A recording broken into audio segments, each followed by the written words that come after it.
صحیح بننا کہ دلیل خونہ دیتے شہر یہ مانا نہیں جاتا، کبھی تلوار سے اسلام پھیلایا نہیں جاتا، ستارہ آتا ہے خود خانہ زہرا نہیں جاتا، ستارہ آتا ہے خود خانہ زہرا نہیں جاتا، یوں جنت بھی آتی ہے رضا خانہ نہیں جاتا۔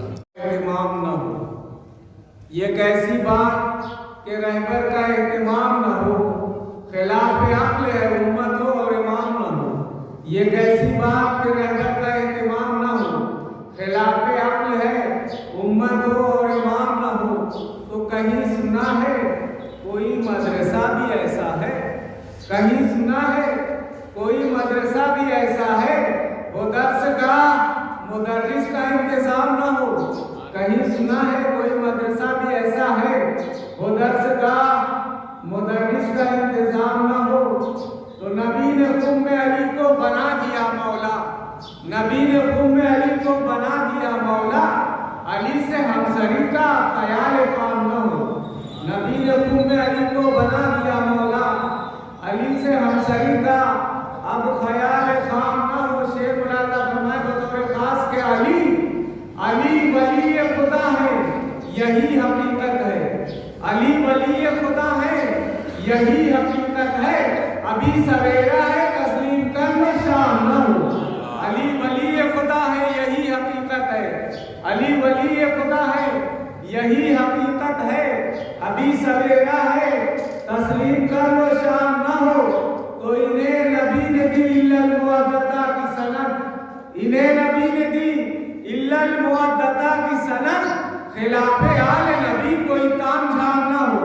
انہیں نبی نے دی الا المودتا کی سند، خلاف آل نبی کوئی تام جھام نہ ہو۔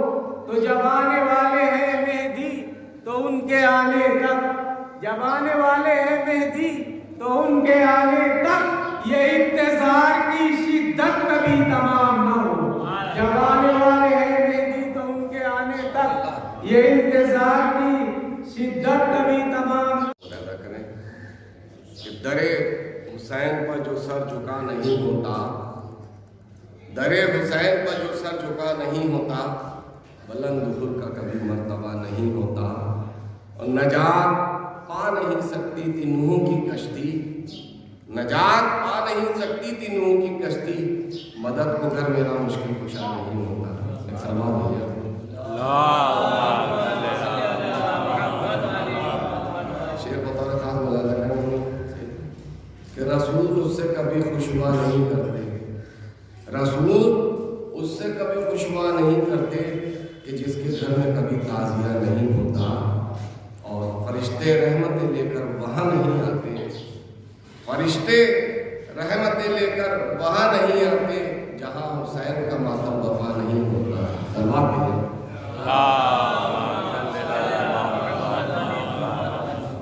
دوسرے کی ضرورت ہے کہ چلا یزید کے لشکر سے بری یہ کہتا ہوا، چلا یزید کے لشکر سے بری یہ کہتا ہوا، جو خود مرض ہو کسی کی دوا نہیں ہوتا، علم کے ساتھ ہے چھوٹی سی مشق اس کی دلیل، علم کے ساتھ ہے چھوٹی سی مشق اس کی دلیل، چچا بھتیجی کا رشتہ جدا نہیں ہوتا، چچا بھتیجی کا رشتہ جدا نہیں ہوتا۔ ایک مطلب اسی شعر ملاحظہ کریں، یوں شمر ستا گر میں گلا رتے سے جکڑا، دم گھوٹتا ہے میرا، اس دکھ سے تو بہتر ہے کہ مر جائے سکینہ، اٹھو میرے بابا، بن باپ کی میں ہو گئی اور گھر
والصلاة والسلام على أشرف الأنبياء والمرسلين خاتم النبيين رحمة للعالمين أبي القاسم محمد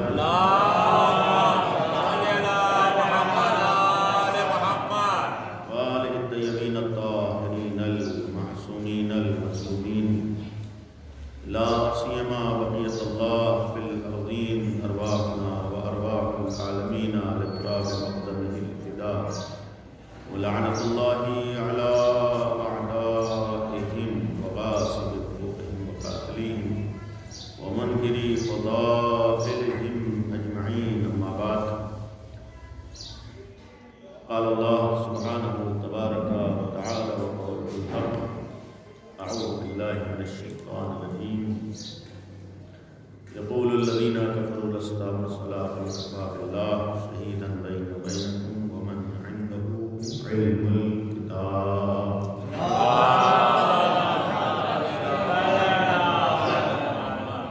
ایک مرتبہ سورہ حمد و تین دفعہ سورہ قل واللہ کی تلاوت فرما کر مرحوم محمد تقی ابن لیا حسین صاحب کی بسم اللہ الرحمن الرحیم.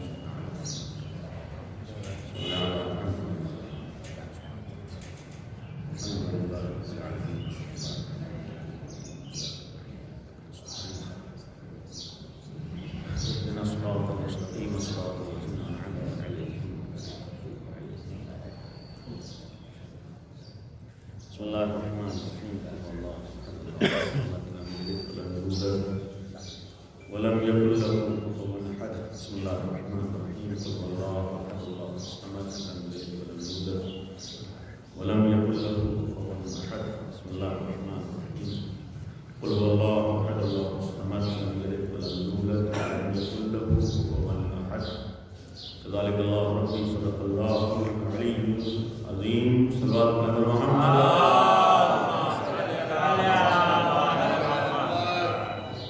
سوال کی برس سے جائے کریمہ کے سامنے تلاوت کی مولا المؤمنین امیر المؤمنین حضرت علی ابن ابی طالب علیہ السلام کی عظمت اور فضیلت سے متعلق ایک آیت، اور اس آیت کے ذیل میں مولا متقیان کا تذکرہ ہے اور مومنین کی تعلیمات کی روشنی میں اس وقت اس مجلس میں امام علی کی سیرت اور زندگی کا وہ پہلو جہاں پر آپ نے اپنی اولاد کی جانب توجہ دی، اور مومنین کی سیرت کی جہاں پر تربیت اولاد کا ایک نمونہ ہمارے لیے پیش کیا، کیونکہ باپ کے سارے ثواب کی مجلس ہے اور معمولاً ہمارے یہاں والدین کی مجلس میں، باپ کی مجلس میں باپ کے حقوق، والدین کے حقوق بیان ہوتے ہیں. صاحب کی ہے دعا یہ ہے اور کوشش ہے کہ انشاءاللہ یہ تذکرہ مرحوم کے لیے مغفرت کا ذریعہ بن جائے. اور جو آیت آپ کے سامنے تلاوت ہوئی ہے سورہ مبارکہ رعد کی، یعنی 13واں سورہ ہے، آخری آیت ہے، آیت نمبر 43. اعلان ہے وَيَقُولُ الَّذِينَ كَفَرُوا لَسْتَ مُرْسَلًا، کہ یہ کفار کہتے ہیں کہ آپ رسول نہیں. قل اے پیغمبر ان سے کہہ دیجئے کفا باللہ شہیداً بینی و بینکم، کہ رسول کی رسالت کی گواہی دینے کے لیے کافی ہے اللہ. اور صرف اللہ ہی نہیں گواہی دے رہا بلکہ ومن عنده علم الکتاب، اور اللہ کے ساتھ ساتھ وہ گواہی دے رہا ہے جس کے پاس کتاب کا مکمل علم. اور بغیر تفصیل بتائے ہوئے وہ ذات جسے قرآن نے اس انداز سے پیش کیا ہے کہ جو اللہ کی نظر میں صاحب علم ہے، اللہ کی نظر میں علم کتاب رکھتا ہے، اللہ کی نظر میں عالم ہے، وہ ذات بابرکت ہے مولا متقیان امیر المؤمنین حضرت علی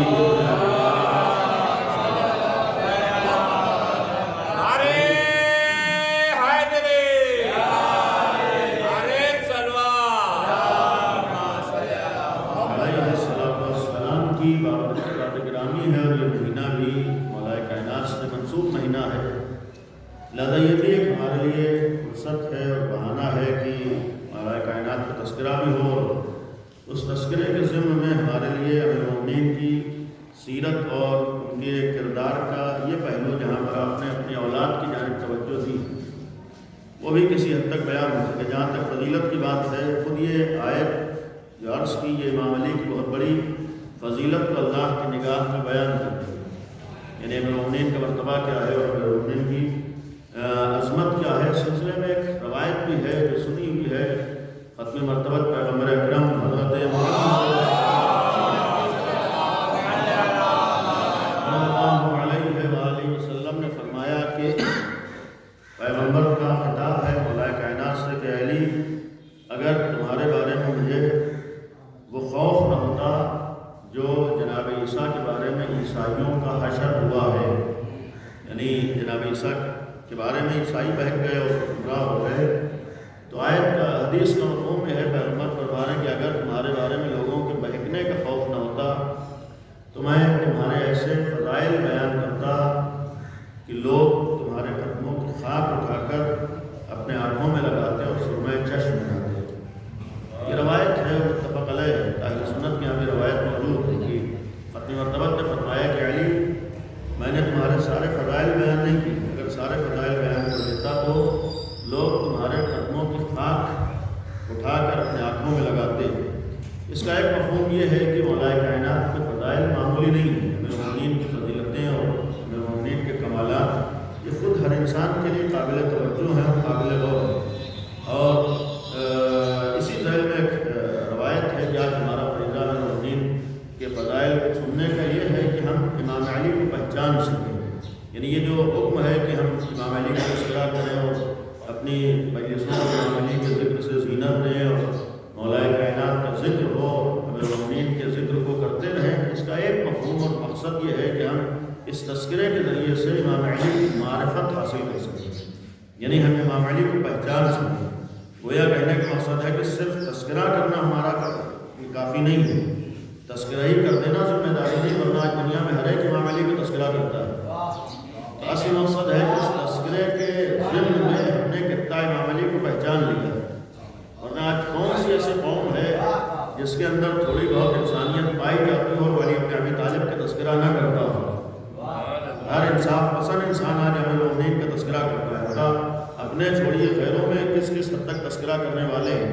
حتیٰ عیسائیوں میں ایک عجیب بعض جملات ہیں جو انسان کو سوچنے پر مجبور کرتے ہیں. ہمارے لیے باعث فخر بھی ہوتا ہے، باعث خوشی بھی ہوتا ہے اور قابل غور بھی ہوتا ہے کہ ہم معمولی ذات کو نہیں مانتے ہیں. امیر المومنین ایک معمولی انسان نہیں ہے. ایک مسیحی عالم کا جملہ ہے، مشہور رائٹر ہے، مسیحی عیسائی ہے، شبلی شمیل، ان کا یہ جملہ ہے کہ علی نصرۃ مفردہ، دنیا میں علی کا کوئی بدل نہیں ہے.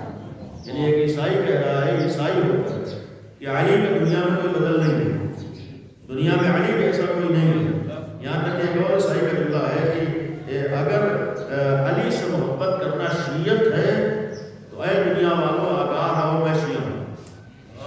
یعنی عیسائی جملہ کہہ رہا ہے کہ اگر علی سے محبت کرنا ہی شیعت ہے تو دنیا والوں آگاہ رہو میں شیعہ ہوں. یہ معمولی چیز نہیں ہے. عیسائی مذہب پہ باقی اور یہ جملہ کہہ رہا ہے. آپ کے سامنے چار جرداب تذکرہ کر چکا ہوں، کہیں پر چار جرداب جس کی ہمارے یہاں کتاب ہے ندائے عدالت انسانی، 5 جلدوں میں، بلکہ ظاہر 6 جلدوں میں اس نے کتاب، 5 جلدوں میں کتاب ہے ندائے عدالت انسانی، عربی میں ہے اور پھر اس کا مختلف زبانوں میں ترجمہ ہوا ہے. ہمارے اردو میں بھی 3 جلدوں کا خلاصہ ایک جلد میں ہوا ہے، یعنی ابھی مکمل اس کا ترجمہ نہیں ہوا ہے. 5 جلدوں میں ایک عیسائی عالم امام علی کے بارے میں کتاب لکھ رہا ہے اور امیر المومنین کی پوری سیرت اور پوری زندگی کو اس نے کتاب نہیں لکھی. یہ بھی قابل غور ہے. 5 جلدوں میں کتاب لکھی ہے صرف امام علی کی عدالت کے بارے میں، یعنی امیر المومنین کی زندگی کا صرف ایک رخ اس نے اپنے حساب سے پیش کیا ہوا ہے اور عدالت کے اوپر اس نے 5 جلدیں لکھی. قابل غور ہے کہ ایک عیسائی ہو کر امیر المومنین کے سلسلے میں صرف عدالت کے بارے میں 5 کتابیں لکھ رہا ہے. ہم میں سے کتنے علی والے ہوں ہیں جنہوں نے امام علی کے بارے میں ایک کتاب مکمل پڑھی ہوگی. تو یہ قابل غور ہے کہ آج اگر واقعی علی والے ہیں تو علی والا کا ہونے کا ایک طریقہ یہ ہے کہ ہم علی کے بارے میں جانتے بھی ہوں، ہمیں امیر المومنین کی معرفت ہو. اور یقین رکھیے خالی سن کے معرفت نہیں ہوتی ہے جب تک ہم کتاب پڑھنے کے عادی نہ ہوں. یعنی آج ایک طریقہ ہے امیر المومنین کے بارے میں غور کرنا، امیر المومنین کے بارے میں پڑھنا، یقین رکھیے جتنا آپ وقت مولا کائنات کے سلسلے میں نکالیں اتنا ہی آپ کی زندگی بابرکت ہوگی. اور یہ بہرحال بعض جگہوں پر نوجوانوں کے لیے کہ آج اگر موبائل میں آپ 24 گھنٹے مصروف رہتے ہیں تو کچھ دیر 24 گھنٹے میں امام علی کے لیے نکالیے. یہ آپ کا ایمانی فریضہ بھی ہے، اخلاقی فریضہ بھی ہے، شرعی فریضہ بھی ہے کہ کچھ نہ کچھ 24 گھنٹے میں ہمارا وقت امام علی کے نام پر نکل رہا ہو. اور یہ کافی نہیں ہے کہ ہم آ کے مجلس میں بیٹھ کے بس امام علی کا حق ادا کر دیا. اسی سے ہم بتا دیں کہ یہ بھی ایک ذمہ داری ہے. اس کے ساتھ ساتھ ہم تھوڑی دیر امام علی کے بارے میں پڑھیں، امیر المومنین کے بارے میں مطالعہ کریں، امیر المومنین کے بارے میں ہمارا مطالعہ ہو. کچھ نہ کچھ کتابیں، ایک عیسائی عالم ہے جو امیر المومنین کے اوپر کتاب لکھا ہے، ایک سنی عالم ہے ابن ابی الحدید جو نہج البلاغہ کی 20 جلدوں میں شرح لکھ رہا ہے. یعنی ایک غیر ہو کر امام علی کی کتاب کے اوپر 20 جلدوں میں شرح لکھ رہا ہے. ہمارے کتنے شیعہ ہیں جنہوں نے مکمل نہج البلاغہ پڑھی ہوئی؟ یعنی آپ احساس بتائیے کتنے ہمارے علی والے ہیں جنہوں نے مکمل نہج البلاغہ پڑھی ہوئی. یقین رکھیے جتنا ان چیزوں کو ہم اہمیت دیں گے اتنا ہی ہمارے شریعت بھی سمجھ میں آئے گی اور اتنا ہی امام علی بھی ہمارے سمجھ میں آئے گی. یعنی امیر المومنین کو سمجھنے کے لیے قابل غور ہے. ابن ابی الحدید کہہ رہے ہیں کہ میں نے امیر المومنین کے ایک حکمت ہے 333 نمبر، اس کے لیے جملہ ہے کہ میں نے کم از کم 1000 دفعہ اس جملے کو پڑھا ہے. یعنی ایک عالم ہو کر یہ کہہ رہا ہے جو غیر ہے امام علی کو پہلا امام نہیں مانتا ہے، امام علی کو ولی خدا نہیں مانتا ہے، امام علی کو حجت خدا نہیں مانتا ہے، لیکن امیر المومنین کی ایک حکمت کو نہج البلاغہ میں کہہ رہا ہے میں نے کم از کم 1000 دفعہ پڑھا ہوگا. یعنی ایک غیر آدمی 1000 دفعہ تو امام علی کی ایک حکمت کو پڑھ رہا ہے، ہم شاید 2 دفعہ بھی نہ پڑھ پاتے ہوں گے. اس کا مطلب ہے کہ جب تک ہمارے ہاں امیر المومنین کے سلسلے میں ہمارے پاس وقت نہ ہو، ہمارے پاس ٹائم نہ ہو، یعنی اگر ولی والے ہیں تو 24 گھنٹے میں کچھ ٹائم ہمارا علی بن ابی طالب کے لیے بھی ہو. اور اس سے وہ بچے جو اسکول جاتے ہیں، کالج جاتے ہیں، نہ سوچیں کہ اس کے بجائے اگر اسکول کی کتاب پڑھ لیں گے تو فائدہ ہو جائے گا، کوچنگ کی کتاب پڑھ لیں گے تو فائدہ ہو جائے گا. ان ساری جگہوں پر فائدے کے لیے جتنا وقت امام علی کے لیے نکالیں گے اس کا فائدہ وہاں ظاہر ہوگا. جتنا ہم یہاں وقت دیں گے اس کا اثر وہاں ظاہر ہوگا. وہی پھر تعلیم ہماری بابرکت ہوگی. اور اگر علی بن ابی طالب کے ذریعے سے ہم اسکولوں میں جائیں گے، کالجوں میں جائیں گے تو یہی اسکول و کالج ہمیں ترقی بھی دے رہا ہوگا، عزت بھی دے رہا ہوگا اور ہماری حفاظت بھی کر رہا ہوگا. لیکن اگر امیر المومنین کو اہمیت دیے بغیر ہم چاہیں اسکول و کالج میں چلے جائیں تو یہی اسکول و کالج کی ڈگریاں تو ہمارے پاس ہوگی لیکن نہ تو عزت ہوگی نہ وقار ہوگا.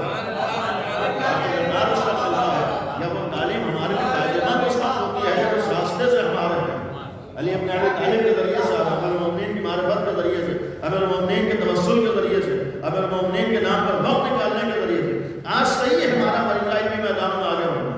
ایک فریضہ یہ ہے کہ ہمیں تعلیمی اسکول و تعلیمی اعتبار سے بڑھنا ہے. یہ آج ہماری شرعی ذمہ داری ہے کہ ہماری پہچان تعلیمی اعتبار سے بھی ہو. آج ہمارا علی والا ہونے کا مطلب ہے کہ ہم علمی میدانوں میں پہچانے جاتے ہیں. آج اگر شیعہ ہیں تو ہماری پہچان یہ ہوگی شیعوں سے زیادہ پڑھا لکھا کوئی نہیں ہوتا ہے. آج اگر علی والے ہیں تو جس طریقے سے لوگ علی بن ابی طالب کے بارے میں کہتے تھے کہ علی سے بڑا کوئی عالم نہیں ہے، تو آج یہ بھی ہونا چاہیے کہ علی والوں سے بڑا کوئی عالم نہیں ہوتا. آج ہونا یہ چاہیے علی والوں کے ہاں علم ہوتا ہے، علی والے جاہل نہیں ہوتے. جب اہل بیت کے یہاں جہالت کا تصور نہیں تھا تو یہ ایک سب سے بڑا عیب ہے علی والوں کے بالفرض اگر جہالت کا نام پایا جاتا ہے. اس لیے کہ اگر ان کے ہاں جہالت ہو جن کے رہبر جاہل تھے تو ان کے لیے عیب نہیں ہے، لیکن جس کا رہبر عالم ہو، جس کا امام صاحب علم ہو، جس کے علم کی گواہی قرآن دے رہا ہو، اور جب اللہ نے اپنے ساتھ کسی کو نبی کی رسالت کا گواہ بنایا ہے تو نام نہ لے کر ایک صفت بیان کی ہے. یہ صفت اس بات کا ثبوت تھا کہ اللہ کی نظر میں اگر علی کی کوئی بہت بڑی صفت ہے تو صاحب علم ہونا ہے. جب اللہ کی نظر میں امام علی کی یہ فضیلت بہت بڑی ہے کہ علی بن ابی طالب عالم ہے، یہ ہمارے لیے پیغام ہے کہ اگر ہم علی والے ہیں یہ ہمارا علوی فریضہ ہے کہ ہم علمی میدانوں میں آگے بڑھیں. یہ ہمارا علمی فریضہ ہے، علوی فریضہ ہے، بلائی فریضہ ہے کہ کم از کم ہم شیعوں کے ہاں جہالت کریں. یہ ہمارا علوی فریضہ ہے کہ جو محلے کم از کم علی والوں سے مشہور ہوں ان کی پہچان یہ ہو کہ یہاں پڑھے لکھے لوگ رہتے ہیں، یہاں عالم لوگ رہتے ہیں. آج ہونا بھی یہی چاہیے. اس لیے کہ آپ مولا کائنات کی زندگی دیکھیے کہ ہر آدمی یہی کہتا تھا کہ ان سے بڑا عالم کوئی نہیں ہو سکتا. اور پھر ایک نہیں کتنے موقعوں پر کم از کم وہ جو جملہ روایت کے اعتبار سے تعداد موجود ہے، البتہ کوئی تعداد نہیں، بہت زیادہ موقع ہے، 70 دفعہ لولا علی، یہ خود اس بات کی دلیل ہے کہ علی بن ابی طالب کا علم اتنا تھا کہ دشمن بھی اعتراف کرنے پر مجبور ہو جاتا ہے، دشمن اعتراف کرنے پر مجبور ہوتا تھا۔ تو یہ ہمارے لیے پیغام ہے کہ دشمنوں کو اگر شکست دینا ہے تو پھر علی کی پہچان کو باقی رکھنا ہے۔ اگر علم کی بنیاد پر دشمن علی کے دروازے پر سر جھکا رہا ہے، یہاں پر ایک گزارش کروں گا، تبرے کا مطلب یہ ہے کہ دشمن کو اپنے دروازے پر سر جھکانے پر مجبور کر دے گا تو ہم نے تبرے کا حق ادا کیا۔ ایسا نہیں ہے کہ دشمنوں کے مقابلے میں کھڑے ہوئے، نہیں، امیر المومنین اللہ کے دشمنوں کے مقابلے میں خالی کھڑے نہیں ہوئے، بلکہ علی نے ہر دشمن کو اپنے دروازے پر سر جھکانے پر مجبور کر دیا ہے۔ کون ایسا دشمن ہے جو درجہ علی کو نہیں آیا؟ کون ایسا مخالف ہے جس نے امیر المومنین کے آگے سر نہیں جھکایا؟ کون ایسا ہے جس نے علی بن ابی طالب کے آگے محتاجی کا اظہار نہیں کیا ہے؟ کبھی علی کسی کے دروازے پر نظر نہیں آئے ہیں، کبھی علی کسی کے دروازے پر نہیں گئے۔ ہاں، دنیا کا ہر آدمی در علی پر آیا ہے۔ اس لیے آیا ہے، اسی لیے تو آیا ہے کہ اگر علم ملے گا تو علی کے دروازے پر ملے گا، اگر علم ملے گا تو علی کے دروازے پر۔ جب دنیا کو علی نے اپنے دروازے پر سر جھکا دیا تو آج ہمارے اور آپ کے لیے پیغام یہی ہے کہ ہم بھی اگر علی والے ہیں تو ہمارا سر کسی کے دروازے پر نہ جھکے، بلکہ دوسروں کا سر علی کے دروازے پر جھکے، علی کے چاہنے والوں کے دروازے۔ یہ اس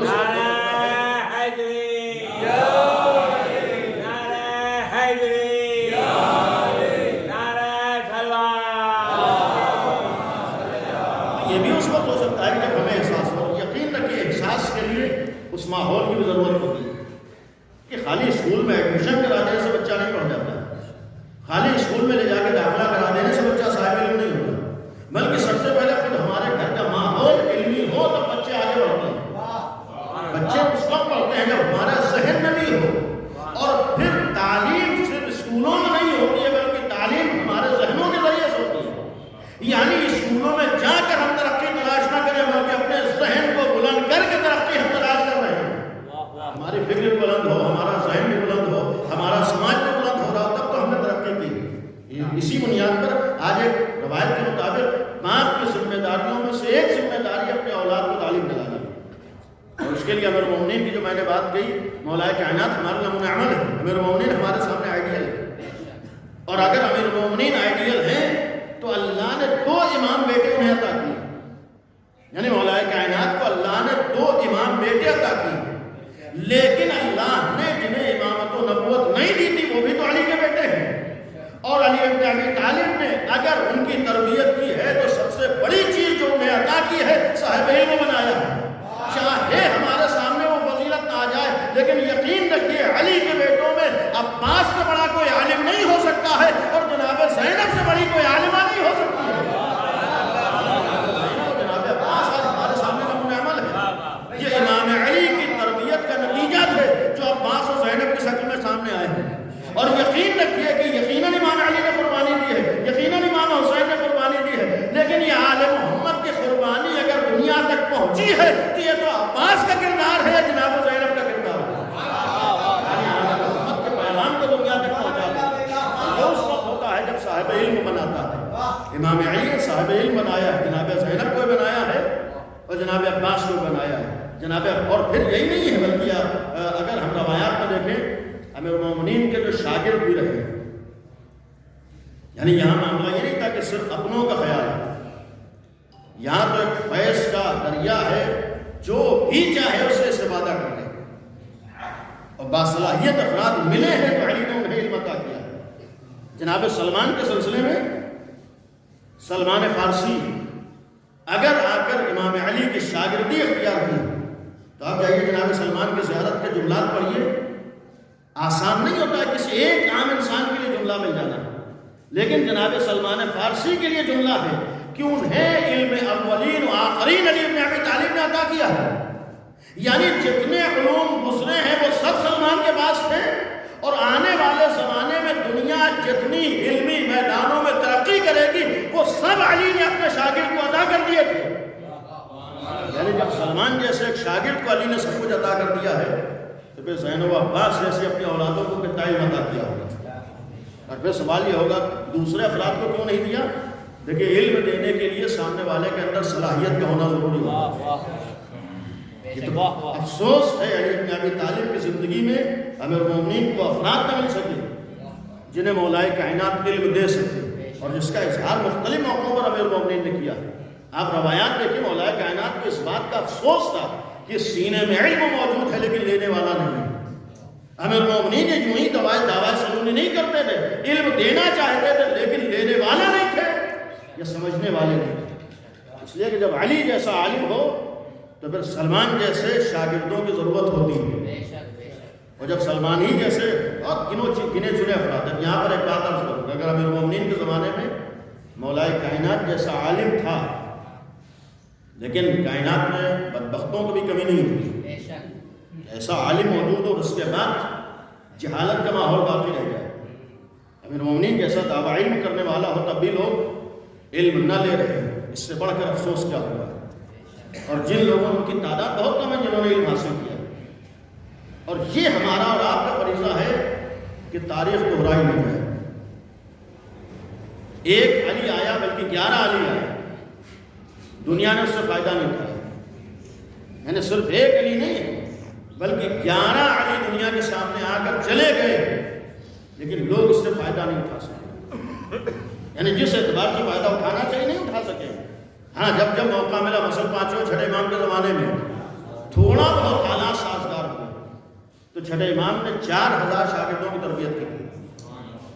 یعنی 6 امام کو تھوڑا ماحول سازگار ملا تو امام نے 4000 شاگردوں کی تربیت کی. لیکن اس میں بھی اپنی اپنی ظرفیت کے مطابق علم تو امام صادق سے لیا تھا، لیکن یہ بھی یقین رکھیے کہ صرف علم لے لینا کافی نہیں ہوتا جب تک اس کے اندر صلاحیت نہ ہو. اس لیے کبھی کبھی اگر صلاحیت نہ ہو تو اچھی سے اچھی حاصل کی ہوئی چیز بھی نقصان دہ بن جاتی ہے. اس کا نمونہ 6 امام کے بہت سے شاگرد بھی ہیں.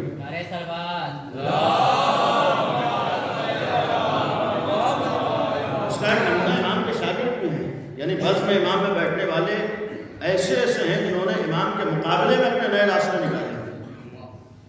یعنی آپ کے سامنے تعریف ہے کہ امام صادق کے شاگرد ہیں لیکن ان کا راستہ الگ ہے، امام صادق کا راستہ الگ ہے.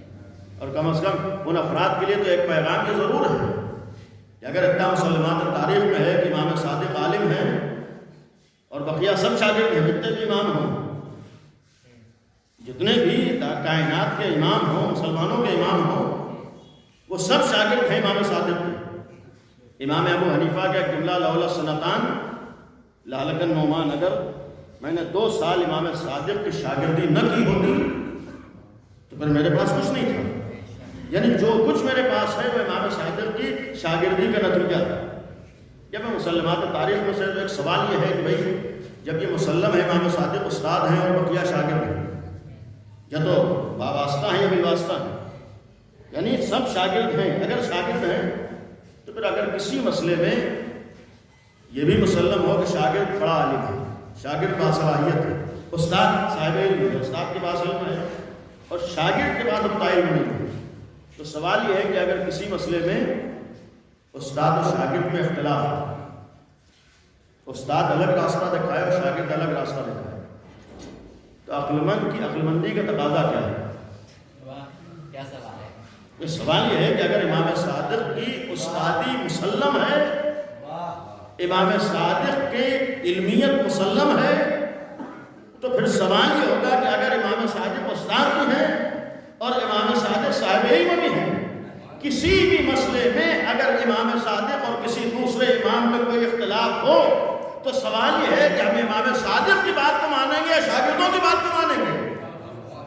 یہ تو بہت سو کی عقلوں کا امتحان ہوتا ہے کہ جب مسلم ہے کہ امام صادق کا استاد ہے، اس کا ایک مفہوم یہ ہے کہ ہر امام نے اپنے شاگرد تربیت کی ہے. جو میں نے عرض کیا کہ بہت سے لوگوں نے استفادہ نہیں کیا، فائدہ نہیں ہوا. آج جو ہمارا اور آپ کے لیے حکم ہے کہ ہم آخری علی کا انتظار کر رہے ہیں اور کریں گے، ہم لوگ بھی آخری علی کا انتظار کریں. وہ علی بھی تمام آنے والے علی کا گویا ایک نمونہ بن کر آ رہا ہوتا ہے. ہمارے ہاں 12 علیوں میں کوئی فرق نہیں ہے. ایسا نہیں ہے کہ پہلے علی میں کچھ اور کمالات اور بعد والے علی میں وہ بات نہیں ہے. نہیں، جو بھی علی آیا ہے وہ اللہ کی طرف سے تمام اعلیٰ اس کا مطلب جو آخری علی آج پردے غیب میں ہے وہ پہلے علی کا بھی نمونہ بن کر آئے گا، دوسرے علی کا بھی نمونہ بن کر آئے گا، ہر علی کا نمونہ بن کر آئے گا. یعنی اگر پہلے علی نے شاگردوں کی تربیت کی ہے تو پردے غیب میں رہنے والا علی بھی آ کر شاگردوں کی تربیت کرے گا.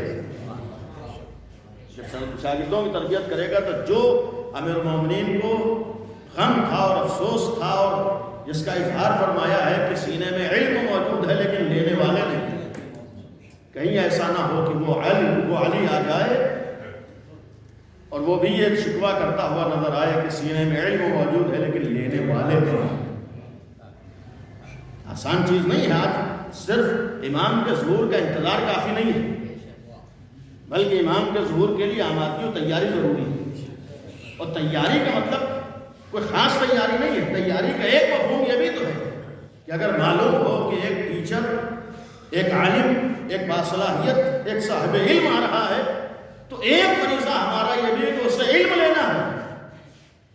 یعنی ایک فریضہ ہمیں اس سے علم بھی لینا ہے. جب اس سے علم لینا ہے تو جب تک ہمارے پاس زمانے کا علم نہیں ہوگا امام سے علم نہیں لے سکتے. ایک بات یہاں پر اس کو ہمارے روایت ہے، بہت سے نوجوان ایک روایت ہے چھوٹے امام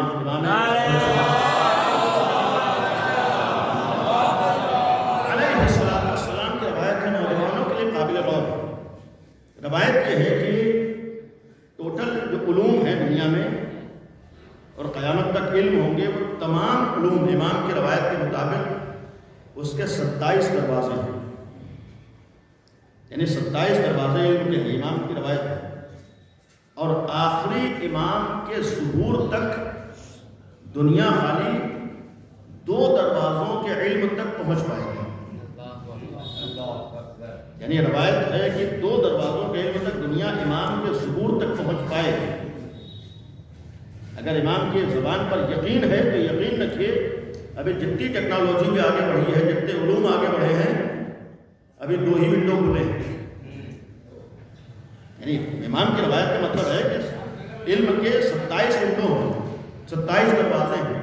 امام کے ظہور تک خالی 2 دروازے کھلیں گے اور آخری امام آنے کے بعد 25 دروازوں کا علم اپنے ہاتھ سے کھولیں گے. یعنی امام خود علم لے کر آئیں گے.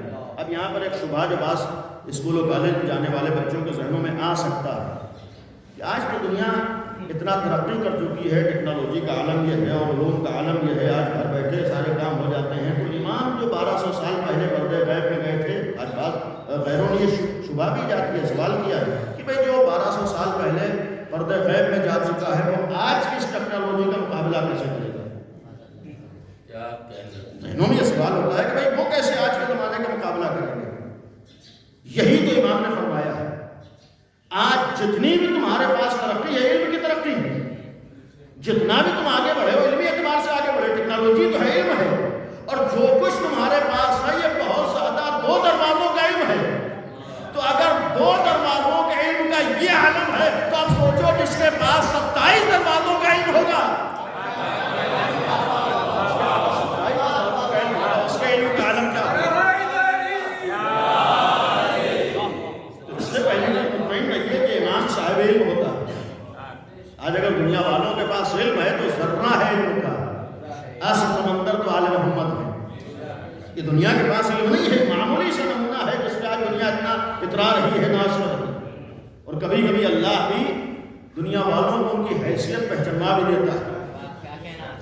کبھی کبھی اللہ لوگوں کو ان کی اوقات بتا بھی دیتا ہے. آج کتنا ناز ہے کہ ہم علمی میدانوں میں کتنا آگے بڑھ چکے ہیں. آج کتنا ناز ہے کہ میڈیکل سائنس میں آج دنیا کہاں سے کہاں پہنچ چکی ہے. بڑی شان سے لوگ کہتے ہیں آج میڈیکل سائنس کہاں سے کہاں پہنچ کے سوچ بھی نہیں سکتے. لاکھ ترقی کر چکی ہو، کئی سال گزر گئے ہیں، ایک معمولی سے وائرس کا آج تک دنیا نہ تو پتہ لگا سکی ہے نہ اس کا علاج تلاش کر سکی ہے. کورونا کچھ بھی ہو، خود اس میں آ کر مجبور ہو جانا اس بات کا پیغام ہے کہ تم جتنا بھی ترقی کر جاؤ مجبور ہو. یعنی اپنے علم کے اوپر دنیا ناز کرے. اصل صاحب علم جسے اللہ نے بنایا ہے وہ عالم محمد. تو پہلی چیز ہے کہ صاحب علم ہے. اور جب صاحب علم ہے تو ایک سوال نوجوانوں سے یہ ہے کہ انصاف سے بتائیے کہ اگر امام اس حدیث پر ہم کو یقین ہے کہ 27 دروازوں کا علم، 25 دروازوں کا علم امام اپنے ہاتھوں سے کھولیں گے. 2 دروازوں تک دنیا پہنچے گی، یعنی جو علم کے زینے ہیں، ترقی ہے، یعنی 2 ہی زینوں تک دنیا پہنچ پائے گی. امام اس کے بعد آ کر 25 دروازوں اور 25 زینوں تک لوگوں کو پہنچائیں گے. لیکن سوال یہ ہے کہ اگر امام آئیں گے، اور یہ روایت موجود ہے کہ امام 25 دروازوں کا علم دنیا میں پیش کریں گے، تو اس 25 دروازوں کا علم سمجھے گا کون؟ کس کی سمجھ میں آئے گا؟ دیکھیے ایک دنیا کا قانون، ایک نوجوان، ایک بچہ، آپ اسے لے جا کر ہائی اسکول کے کلاس میں 9ویں 10ویں میں لے جا کر بٹھا دیجیے. کیا وہاں کی باتیں، وہاں کے دروس، وہاں کے لیکچر اس کو سمجھ میں آئیں گے؟ آپ کہیں گے کہ اس درس کو سمجھنے کے لیے قانون یہ ہے کہ اس سے پہلے کے جتنے مرحلے ہیں وہ طے کر چکا ہو، تب اس درس کی باتیں اس کی سمجھ میں آئیں گی. اس کا مطلب ہے کہ جو اس سے پہلے کے مراحل طے کر چکا ہوگا، مثال کے طور پر 8ویں تک جو پاس ہوگا، 8ویں تک کی صلاحیت ہوگی، وہ اس کے بعد کے کلاس کو سمجھ سکے گا. ورنہ پڑھانے والا پڑھاتا رہے گا، بولنے والا بولتا رہے گا، علم دینے والا علم دیتا رہے گا. اس کے بولنے سے فائدہ کتنے لوگ اٹھا پائیں گے، یا کون لوگ اٹھا پائیں گے؟ بھائی فائدہ وہی لوگ اٹھا پائیں گے جن کے پاس اس سے پہلے کا علم ہوگا.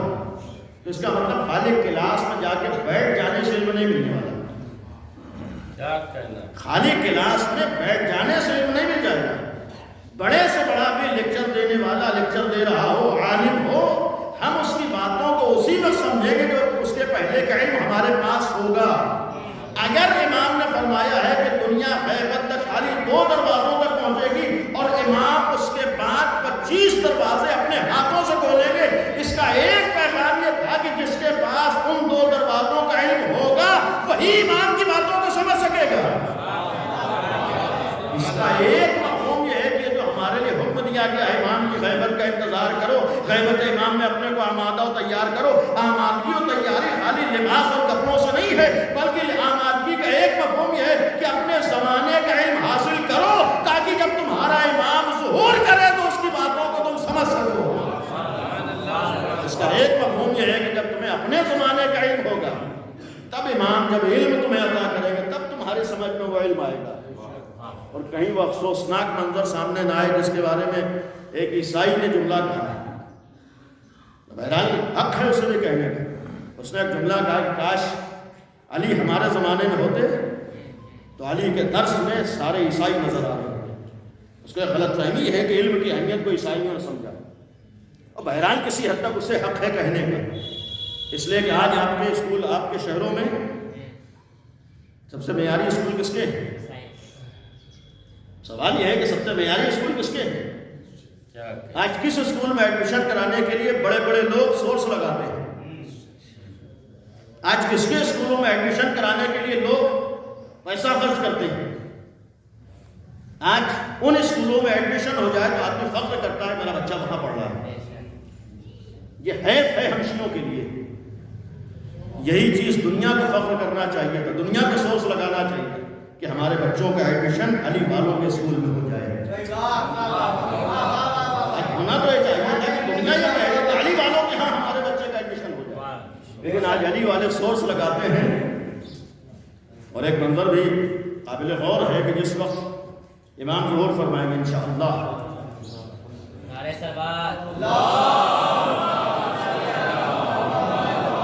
جب امام ظہور فرمائیں گے تو آپ نے وہ بھی سنا ہے کہ امام آنے کے بعد نماز بھی پڑھائیں گے، اور نماز جماعت ہوگی.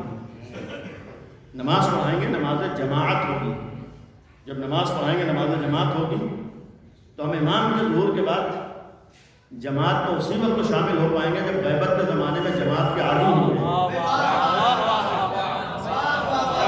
عادی ہوں گے تبھی تو جا کے جماعت میں شریک ہو پائیں گے. ورنہ ہم بڑے باہر کھڑے ہو کے انتظار دیکھو جب مولا کی جماعت ختم ہو جائے گی تب جا کے شامل ہو جائیں گے. وہاں معاملہ وہیں سے شروع ہوگا کہ جو جماعت میں آئے گا وہ امام کے ساتھ ہوگا. اس کا مطلب غیبت میں نماز کا عادی رہنا ہے تاکہ امام کے ظہور کے بعد ہم امام کے پیچھے نماز پڑھ سکیں. کہیں ایسا نہ ہو کہ ہمیں جماعت کے مسائل کا علم بھی نہ ہو، خالی جا کر امام کے پیچھے کھڑے ہو جائیں۔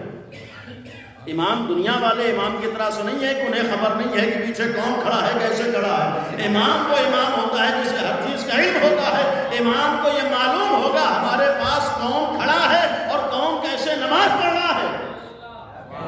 جب امام کو علم ہوگا تو کم از کم غیبت میں ہمیں مسائل نماز کو معلوم ہونا چاہیے، نماز کا احکام کا ہمیں علم ہو، جماعت میں کیسے شریک ہونا ہے، جماعت کیسے پڑھنا ہے۔ غیبت میں جو ذمہ داریاں، یہ ذمہ داریاں ہماری ہیں، تاکہ جب امام تشریف لائیں تو پھر ہم امام کے ساتھ جب جماعت ہوگی تو اس جماعت کا ایک منظر روایتوں میں یہ لکھا ہے کہ جناب عیسیٰ بھی چوتھے آسمان سے جو زندہ ہے، اور جو آخری امام کی زندہ ہونے کی ایک بہت بڑی دلیل بھی ہے۔ جیسے لوگ پوچھتے ہیں کہ اتنے سال سے کیسے زندہ ہے، آج عالم اسلام یہ تو سوال کرتا ہے کہ آپ کے امام اتنے سال سے کیسے زندہ ہے۔ ان سے پوچھے بھائی جناب عیسیٰ اتنے سال سے کیسے زندہ ہے۔ ایک سوال تو یہ بھی ہے کہ اگر امام زندہ ہے تو جناب عیسیٰ تو ان سے پہلے گئے، یا تو کہہ دو جناب عیسیٰ مر گئے، انہیں صلیب دے دی گئی، جو تم قرآن کے خلاف ہو جاؤ گے۔ اس لیے قرآن نے گواہی دی ہے کہ عیسیٰ زندہ ہیں، یعنی اگر قرآن والے ہیں تو ہمیں جناب عیسیٰ کو زندہ ماننا پڑے گا، اور جناب عیسیٰ کم از کم آخری امام سے پہلے دنیا میں آئے۔ تو اگر جناب عیسیٰ زندہ ہیں تو یہ زندگی دلیل ہے کہ آخری امام، آخری نبی کا آخری جانشین بھی زندہ ہے۔ اور جب آخری امام آخری زندہ ہے، آخری امام، تو امام جب تشریف لائیں گے جناب عیسیٰ بھی آئیں گے۔ اس وقت منظر یہ ہوگا، سب سے پہلے نماز جماعت قائم ہوگی اور آخری امام دنیا کو پیغام دینے کے لیے۔ اور اس وقت یہ بھی ایک قابل غور منظر ہوگا، دنیا میں سب سے زیادہ عیسائی ہیں۔ جب عیسائی ہیں تو امام جناب عیسیٰ سے فرمائیں گے آگے بڑھیے، نماز پڑھائیے۔ جناب عیسیٰ جو یقیناً نبی ہیں، اللہ کے نبی ہیں، اولو العزم نبی ہیں، ہم انہیں نبی مانتے ہیں، ہمارا عقیدہ ہے کہ وہ نبی ہیں، ہمارا عقیدہ یہ بھی ہے کہ اگر ان کی نبوت کا اقرار نہ کریں تو ہم مسلمان نہیں ہو سکتے۔ یعنی جناب عیسیٰ ہمارے نبی ہیں، نبوت کا عقیدہ ہے ہمارا، اللہ کے نبی ہیں، اور ان کی نبوت کا انکار کوئی کر کے مسلمان باقی نہیں رہ سکتا۔ یعنی جو 1,24,000 انبیاء ان میں جناب عیسیٰ ہیں، تو جناب عیسیٰ نبی ہیں، آئیں گے، اور جس وقت آخری امام کہیں گے آپ آگے بڑھیے نماز پڑھائیے، تو جناب عیسیٰ جواب دیں گے۔ جواب یہ دیں گے یہ حق آپ کا ہے، امام آپ ہیں، میں تو ماموم ہوں، نماز آپ پڑھائیں گے، میں آپ کے پیچھے نماز پڑھوں گا۔ یہ موضوع نہیں، لیکن ایک بات عرض کر دو، روایات کے مطابق جب یہ نماز کا منظر آئے گا کہ آخری امام آگے ہوں گے، جناب عیسیٰ پیچھے کھڑے ہو کر نماز پڑھیں گے، تو بہت سے عیسائی جو جناب عیسیٰ کو خدا یا خدا کا بیٹا مانتے ہیں وہ یہی کہیں گے جب ہمارا خدا یا خدا کا بیٹا اس امام کے پیچھے نماز پڑھ رہا ہے تو امامت کا حق اسی کو ہے جو آگے کھڑا ہوا۔ امامت کا حق اسی کو ہے۔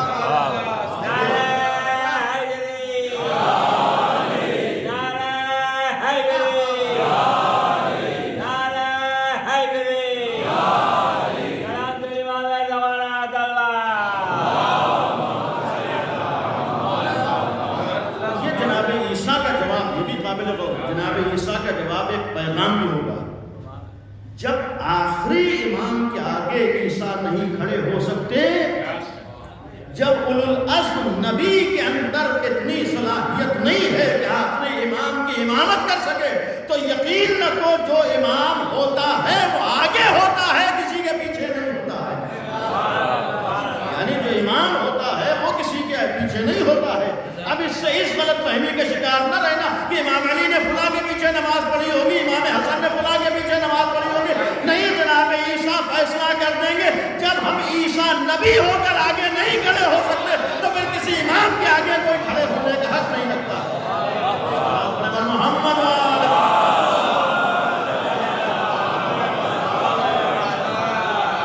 جب نماز ہوگی یہاں پر قابل غور جناب عیسیٰ آگے کھڑے ہوں گے اور آخری امام آگے ہوں گے، جناب عیسیٰ پیچھے ہوں گے۔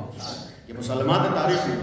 اب سوال یہ ہے کہ یہ جو منظر ہمیں بتایا گیا اور خبر دی گئی کہ آخری امام یعنی آپ کا امام آگے ہوگا اور جناب عیسیٰ جو آپ کے نبی ہیں وہ پیچھے ہوں گے.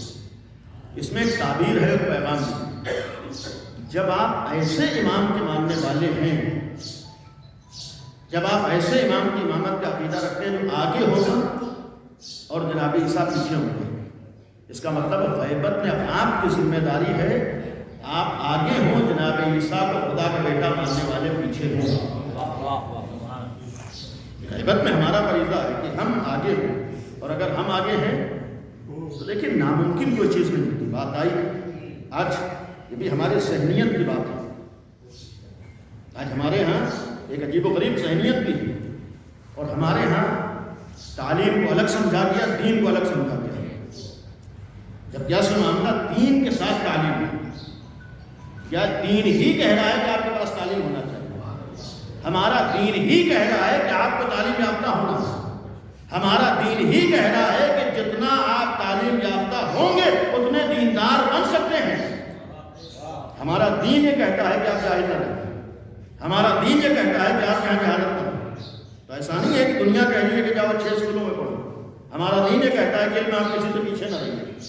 اس کا مطلب یہ ہے کہ دین اور تعلیم الگ الگ چیز نہیں ہے، دین کے ساتھ تعلیم ہے. لہٰذا یہ جو بعض لوگوں کو غلط فہمی ہوتی ہے کہ اسکول میں جا رہے ہیں وہ معاملہ الگ ہے، دین الگ ہے. نہ تو ہم نے دین کو پہچانا ہے نہ تعلیم کو پہچانا ہے. اور بعض ایسے افراد جو بعض ڈگریاں مل جائیں اور بعض عہدے مل جائیں اور منصب مل جائے، تھوڑی بہت دولت آ جائے اور تھوڑی بہت ڈگریاں آ جائیں، تو بعض ایسے، اب ایسے افراد کے لیے کیا جملہ استعمال کیا جائے، بعض افراد ایسے ہیں جو بہت اونچے ہو کر اپنے کو دیندار کہتے ہوئے شرم محسوس کرتے ہیں. بعض افراد جو علمی میدانوں میں اگر آگے بڑھ جائیں تو اپنے کو بہت زیادہ مذہبی ظاہر کرتے ہوئے ان کو شرم آتی ہے. یقین رکھیے ایسے لوگوں نے نہ تو مذہب کو پہچانا ہے نہ تعلیم کو پہچانا ہے. ایسے لوگ جو کہیں پہنچ کر اپنے کو مذہبی ظاہر کرتے ہوئے ذرہ برابر شرم محسوس کریں، انہوں نے نہ تو مذہب کو پہچانا ہے نہ دین کو پہچانا ہے نہ علم کو پہچانا ہے. علم کا مطلب ہے کہ جتنا جتنا ترقی کریں اتنا اتنا آپ کو اپنے دین کے اوپر ناز ہوگا. جتنا جتنا آپ علمی میدانوں میں آگے بڑھیں، جتنا جتنا کامیاب ہو، اتنا اتنا آپ کو اپنے مذہب پہ اگر ناز ہو رہا ہو تب تو سمجھ لیجیے آپ نے علم کو اور اپنے دین کو پہچانا ہے. ورنہ یہ ہے کہ ہم ترقی یافتہ ہو کر یہ سوچیں کہ نہیں بہت زیادہ مذہبی ظاہر کریں گے تو بیکورڈ بن جائیں گے. اس کا مطلب ہمارا ذہن بیکورڈ ہے، ہم ابھی اپنے ذہن کو بھی نہیں پہچانتے. ورنہ ہمارا دین ہی تو ہمیں ترقی سکھا رہا ہے، ہمارا دین ہی ہم سے کہہ رہا ہے کہ آگے بڑھو.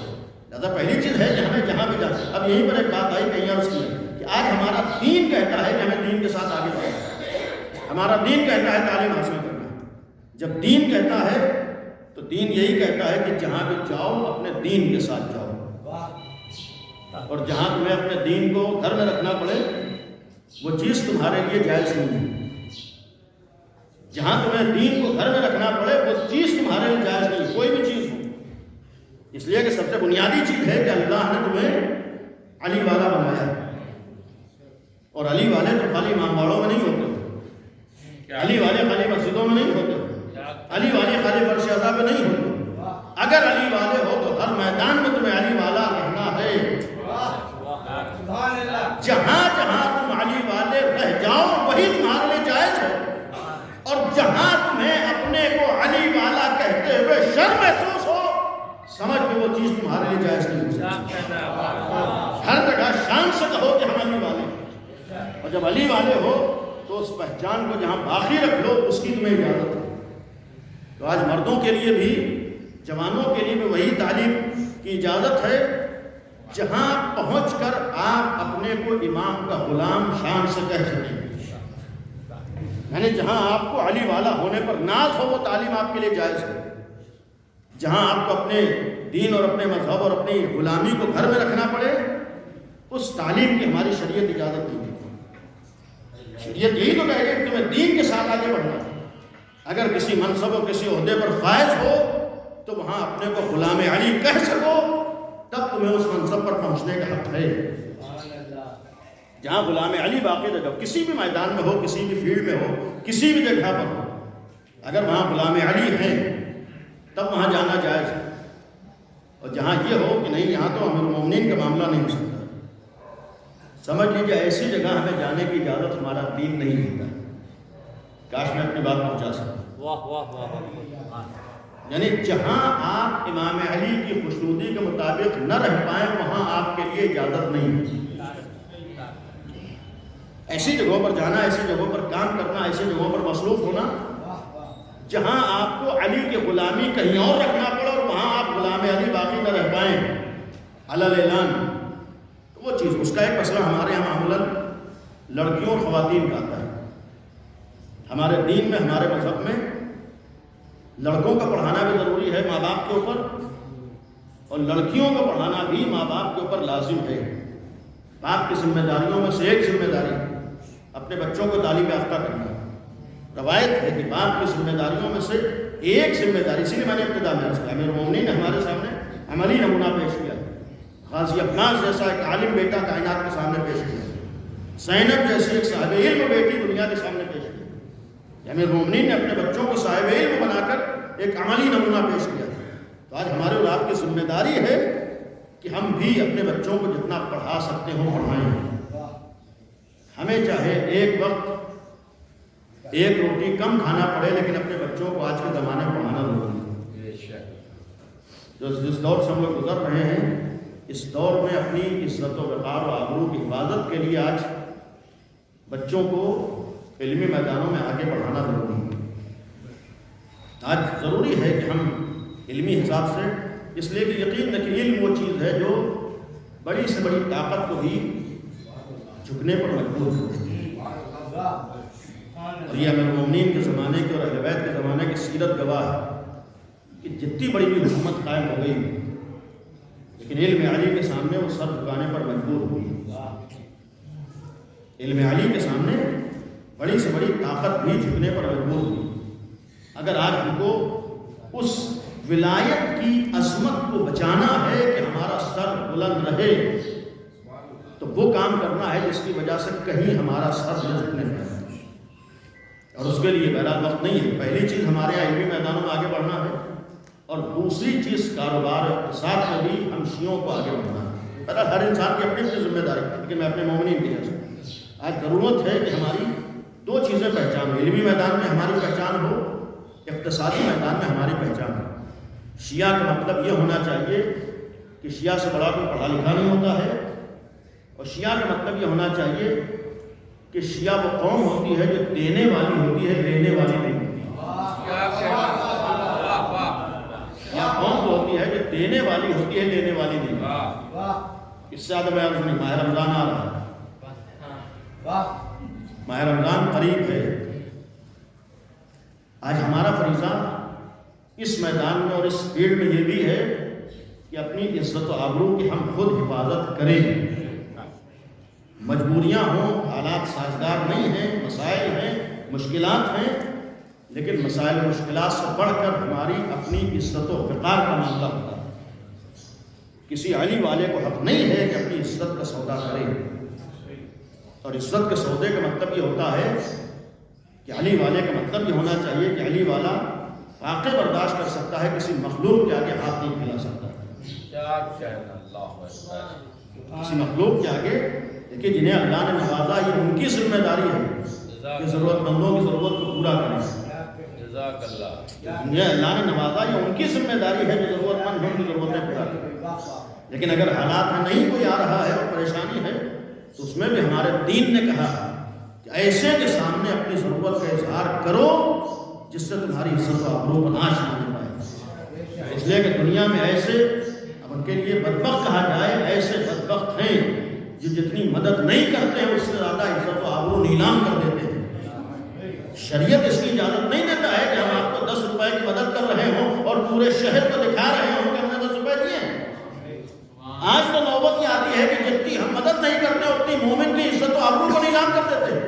شریعت اس کی اجازت نہیں دیتا ہے کہ ہم پورے شہر کو دکھا رہے ہوں کہ ہم نے بانٹا ہے. اگر بانٹنا ہے تو جس شریعت کی نگاہ سے اگر بانٹ رہے ہو تو وہ شریعت کا ایک ہاتھ سے دو تو دوسرے ہاتھ کو معلوم نہ ہو. بھائی اگر دینا ہی ہے تو اس طریقے سے دو تو اس کی عزت و آبرو محفوظ رہ جائے. یہ نہیں ہے کہ جتنا دیا ہے اس سے زیادہ پورے شہر میں عام کر دیا کہ ہم نے بانٹا. بھائی اگر بانٹا ہے کہیں اور جا کر بانٹو. علی والوں کے ہاں اگر بانٹنا ہے تو اس کی عزت کا خیال رکھنا یہ بانٹنے والوں کی ذمہ داری ہے. اور دوسروں کی ذمہ داری ہم علی والوں کی ہے کہ ایسے ہی دروازے پر جائیں جہاں ہماری عزت و آبرو پر آنچ نہ آئے. اور افسوسناک پہلو اس وقت آتے معلوم ہو جائے میں ہر رمضان میں کہیں بٹ رہا ہوں. اگر غیروں کی وہاں بھیڑ لگے تو افسوس نہیں ہے, علی والوں کی بھیڑ لگے یعنی یہ قابل افسوس ہے کہ اپنے کو علی والا کہنے معلوم ہو جائے کہ جگہ پر بٹ رہا ہے. ہمارا سب فریضہ نہیں ہے کہ ہم ایسی جگہ پر جائیں. ہمارا فریضہ تو یہ ہے کہ ایسی جگہوں پر خود بھی بچیں اور دوسروں کو بھی بچائیں. ہاں جی, ہماری ذمہ داری بہرحال کوئی بھی بات ہو. اور اس سے بڑھ کر افسوسناک پہلو اس وقت آتا ہے جب غیروں کے ہاں کچھ مل رہا ہوتا ہے. سخت مرحلہ ہے, لیکن ہماری رات کی ذمہ داری شیعہ ہو جانا آسان بات نہیں ہے, مولائی ہو جانا آسان بات نہیں ہے. اس ولایت کی عظمت کو باقی رکھنا یہ ہمارا اور آپ کا فریضہ ہے. یہ اللہ نے معمولی ٹائٹل نہیں دیا ہے, یہ معمولی اللہ نے پہچان نہیں دی ہے. آج ہم علی والے ہیں, اگر علی والے ہیں تو اس عنوان کی حفاظت کرنا یہ ہمارا اور آپ کا فریضہ ہے. اس لیے کہ کسی عزت دار گھرانے کا بیٹا اگر کہیں جاتا ہے تو لوگ بیٹے کو نہیں کہتے فلاں کا بیٹا آیا ہے. لہذا ہم اور آپ نہیں ہیں بلکہ ہم علی والے ہیں. جب ہم علی والے ہیں تو مولا علی کا خیال کر کے ہمیں کہیں جانا ہے. یہ بھی ایک ہمارے یہاں فریضہ ہے کہ ہم علمی میدانوں میں آگے بڑھیں. بس ختم کیا جو بات شروع کی تھی کہ آج تربیت کے حوالے سے یہی ایک پہلو ہے کہ ہم اپنے بچوں کو پڑھائیں, لیکن ختم کرتے ہوئے پڑھانا ضروری ہے, لازم ہے, لیکن پڑھانے سے زیادہ ضروری ہے اپنے بچوں کو دیندار بنانا.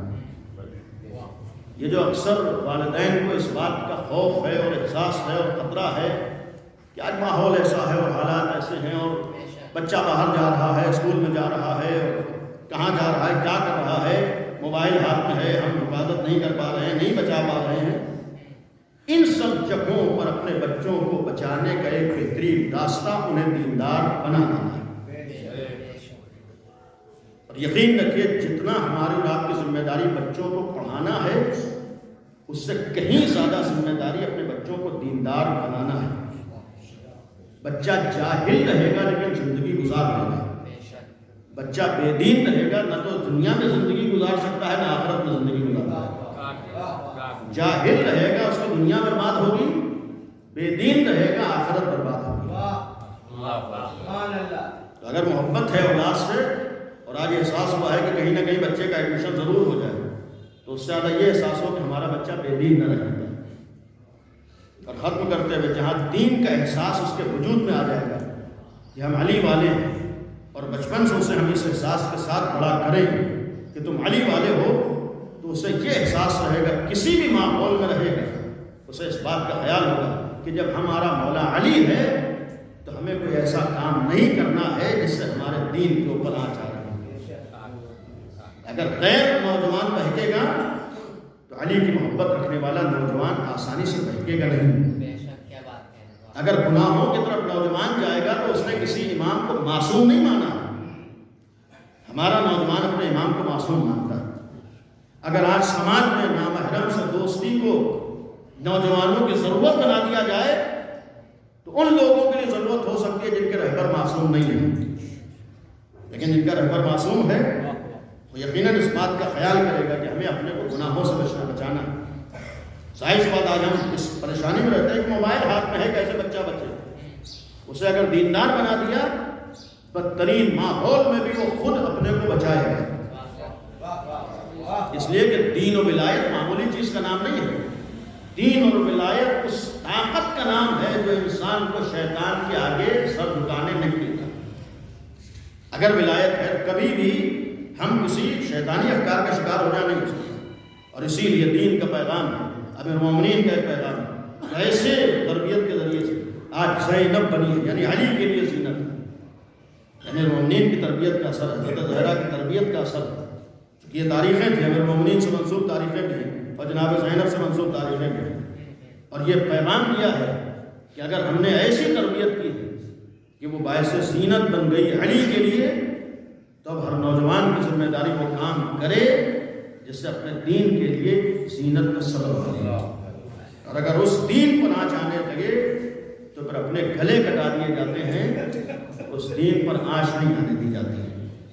یہی ایک اثر تھا تربیت امیر المومنین کا، کہ جہاں پر بڑے بڑے امتحانات سے گزرنا پڑا ہے، امتحان سے گزرنا گوارا کر لیا، لیکن ان کی موجودگی میں دین پامال ہو جائے اسے گوارا نہیں کیا۔ جناب زینب جیسا وجود جس نے جو قربانی دی ہے، یقین رکھیے دنیا کا کوئی انسان اہل بیت کے کھانے کے علاوہ وہ قربانی دے ہی نہیں سکتا۔ معمولی قربانی نہیں ہے، اپنی نگاہوں کے سامنے 72 جنازوں کو دیکھ لیا۔ امام سجاد علیہ السلام کا جملہ کہ ہمارے گھر کے ایسے 18 جوان شہید ہوئے ہیں جن کی کائنات میں نظیر نہیں ہے۔ آپ سوچیں ایسے جوانوں کو اپنی نگاہوں سے دیکھ لیجیے۔ ایک باپ کے سالے صاحب کی مجلس سے جب اپنے گھر میں میت ہوتی ہے تو اپنوں کی کیفیت کیا ہوتی ہے، ہمیں محسوس کیا ہوتا ہے؟ بیٹے کس طرح سے تڑپتے ہیں، بیٹیاں کیسے بیٹھے ہیں، بہنوں کے دل کا عالم کیا ہوتا ہے۔ ایسے موقع پر سوچیے جب ہمارے گھروں میں جبکہ تمام لوگ شریک ہوتے ہیں، احترام سے جنازہ اٹھایا جاتا ہے، دلاسا دینے والے ہوتے ہیں، تب تو دلوں کی یہ کیفیت ہوتی ہے۔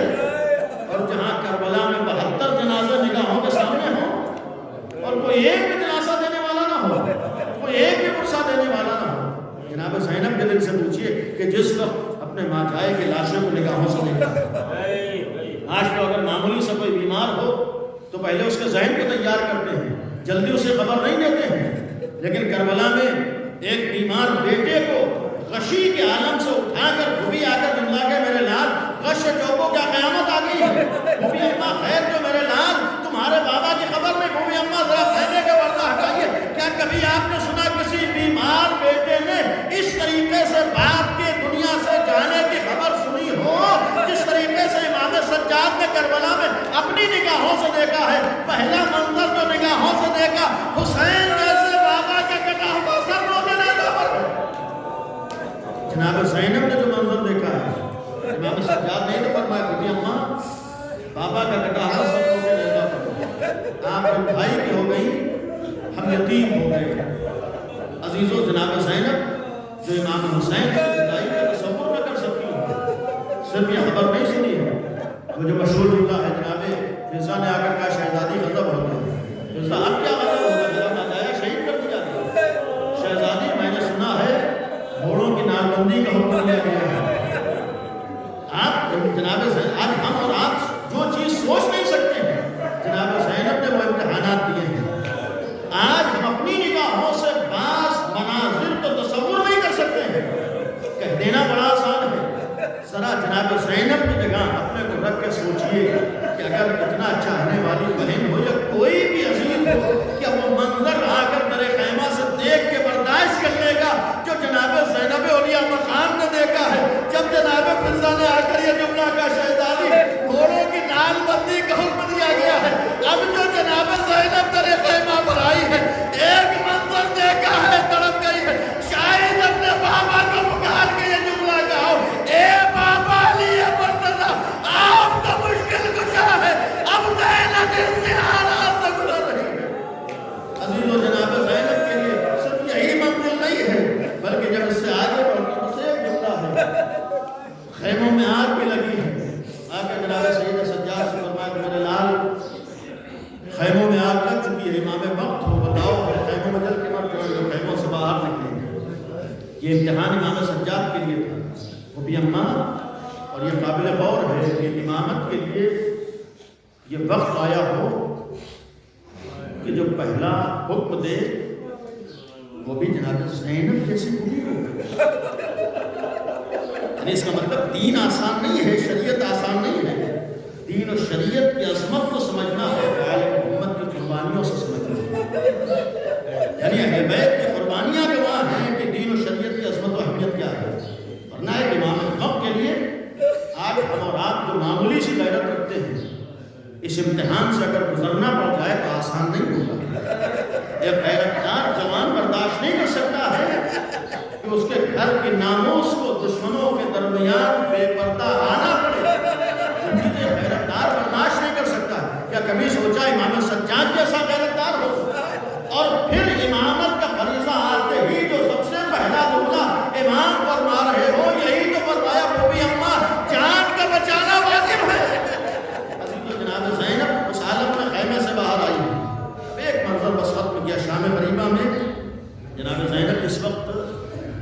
فاطمہ عجائب کی لاشیں پر آئی ہیں. جو منظر آج ہم لوگ اپنے کسی عزیز کے جنازے کو دیکھتے ہیں تڑپ جاتے ہیں. آج کفن میں لپٹا ہوا جنازہ نگاہوں کے سامنے آتا ہے, ہمارا بے چین ہو جاتے ہیں. آدمی کا عالم کیا ہوتا ہے, کیفیت کیا ہوتی ہے, جس وقت یہ سوچ لیتا ہے کہ ہمارا عزیز دنیا سے رخصت ہو گیا اور ابھی بھی دیر کے بعد ہم اسے قبر کے حوالے دل بے چین رہتا ہے. جناب زینب کے لیے تصور کیجیے شام غریبہ میں جب اس جگہ پر آئی ہیں جہاں آقا حسین کا جنازہ تھا, ایک دفعہ جنازے کی کیفیت کو دیکھ کے تڑپ جاتی ہے. حسرت برائے قلہ فرماتی آنتا تھی کہ تمہیں میرا بھائی حسین ہو, کیا تمہیں زہرا کے لاننے ہو, کیا تمہیں زہرا کے بارے ذکر ہو. عزیزوں ذرا سوچو یہ جناب زینب عجیب جملہ کہہ کے پیغام ہے. یہ امتحان زینب کے لیے آسان نہیں ہے کہ اس عالم میں بھائی کے جنازے کو دیکھ رہی ہو. عزیزوں کیا یہی پہ امتحان ختم ہو گیا؟ ایک منظر 11ویں محرم کو دیکھا, امام سجاد کے چہرے پہ نگاہ گئی, چہرے کا رنگ متغیر ہے. اے میرے لال, کیا تم بھی عالم غربت میں ساتھ چھوڑ دو گے؟ اے امی اماں, بیٹے کا عالم کیا پوچھتی ہو؟ آئے باپ کا جنازہ بے گولو کفن ہو. ان ظالموں نے اپنے کچھ آئے تھے جن کو دفن کر دیا, لیکن میرے بابا کا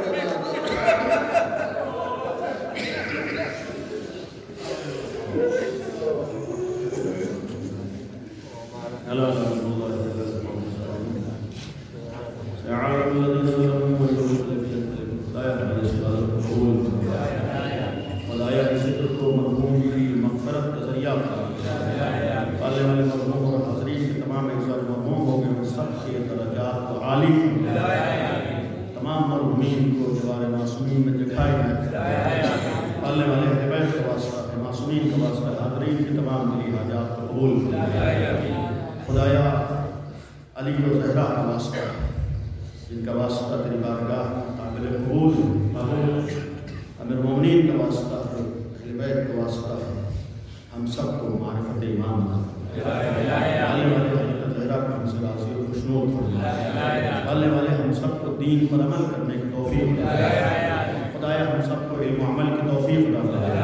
خدایا ہمارے جوانوں کو علمی میدانوں میں محنت کر کے سب سے آگے رہنے کی توفیق دے. خدایا ہمارے درمیان سے ہر طرح کی جہالت کا خاتمہ ہو. خدایا ہمارے درمیان سے ہر طرح کی غربت کا خاتمہ ہو.